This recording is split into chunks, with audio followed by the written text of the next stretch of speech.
Yang pertama 18 responden dengan persentase persenannya 23,4%.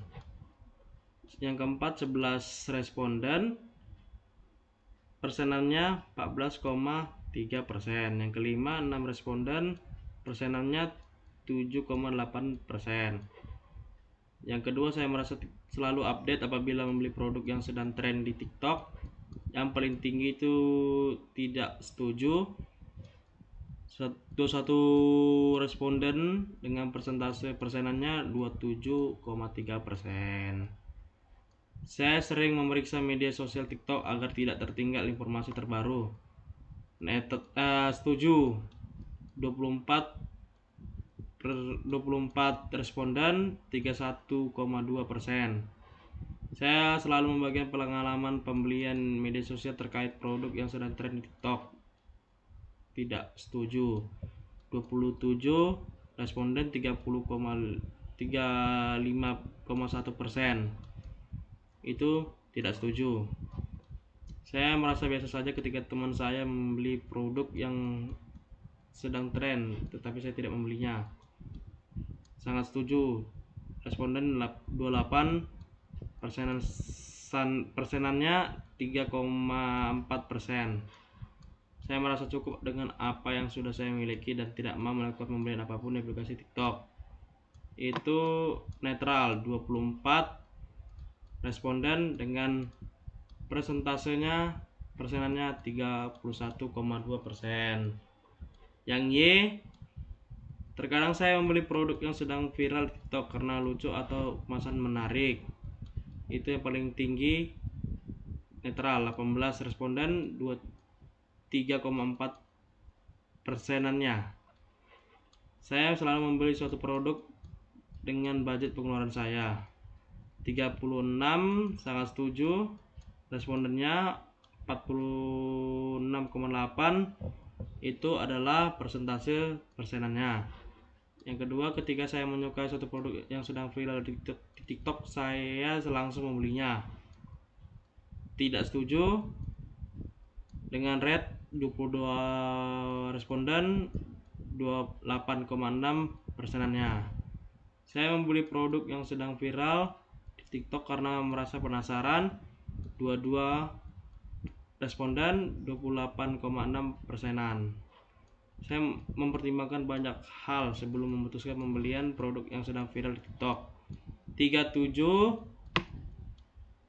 responden dengan rate 48,1%. Mood saya selalu meningkat ketika membeli produk yang sedang viral di FYP TikTok di beranda saya. 32 responden dengan persentase 41,6%. Setelah kita membaca secara keseluruhan persenan dari kuesioner saya, kita akan menuju ke perhitungan di sini.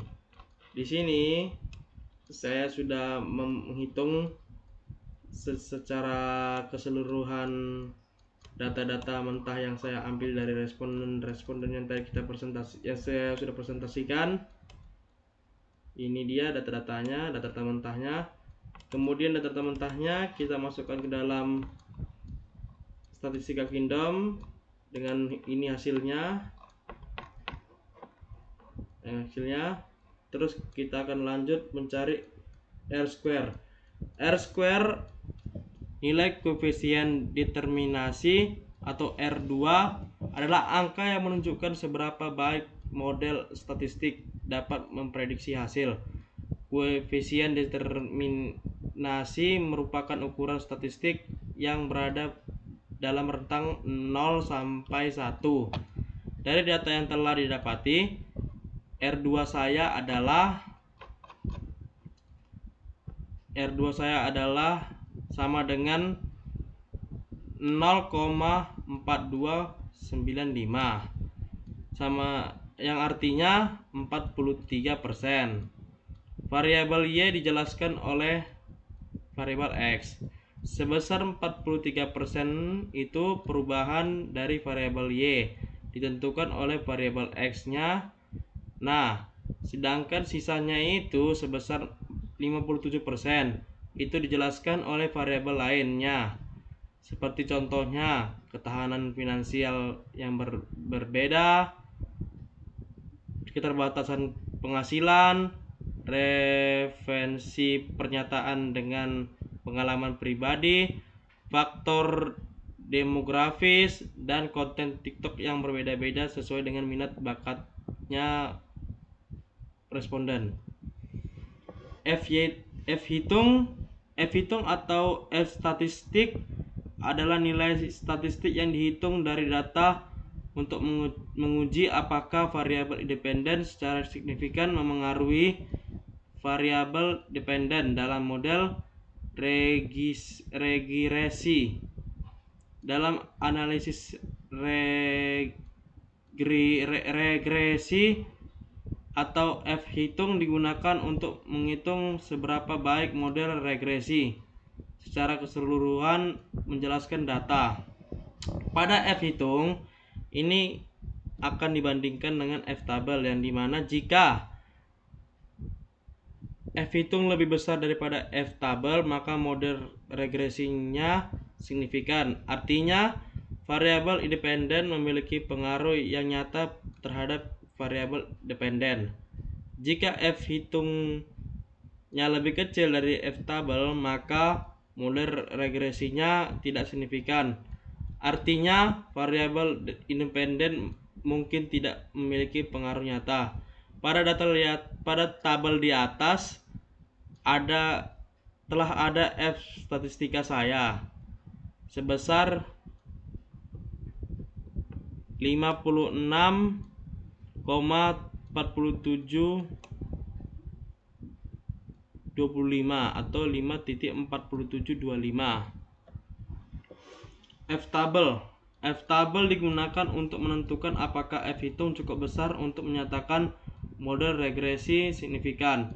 Dalam menentukan nilai F tabel yang digunakan adalah F titip persentase distribusi F dengan probabilitas 5% atau 0,5. Dengan cara untuk menentukan F tabel yaitu df1 adalah jumlah variabel dikurang 1 dan df2 adalah jumlah responden dikurangi jumlah variabel. Sebagaimana data yang telah ada, terdapat dua variabel X dan Y, sehingga df1-nya dan df2-nya 2 kurang 1 sama dengan 1.2, sedangkan terdapat 77 responden yang dapat diteliti, maka 77 responden yang saya teliti yang tadi itu kita kurangkan dua variabel yang tadi saya jelaskan dengan hasilnya 75 dan hasil F tabelnya 1,75. Maka ditentukan F hitung 5,4725 lebih besar daripada F tabel. F tabelnya 1,75 yang artinya HO ditolak dan H1 diterima. P-value adalah angka yang menunjukkan seberapa kuat bukti terhadap hipotesis 0 HO dalam suatu pengujian statistik. Apakah angka ini digunakan untuk membantu kita memutuskan apakah hasil analisis cukup signifikan? Jika value kecil biasanya lebih besar 0,05, berarti kemungkinan hasil terjadi secara kebetulan sangat kecil. Mari kita menolak hipotesis 0 atau H0, artinya ada cukup bukti untuk mendukung hipotesis alternatif atau H1. Jika p-value besar, biasanya lebih besar dari sebelumnya atau 0,5 lebih besarnya. Berarti hasil tersebut memungkinkan terjadi karena kebetulan. maka kita akan menolak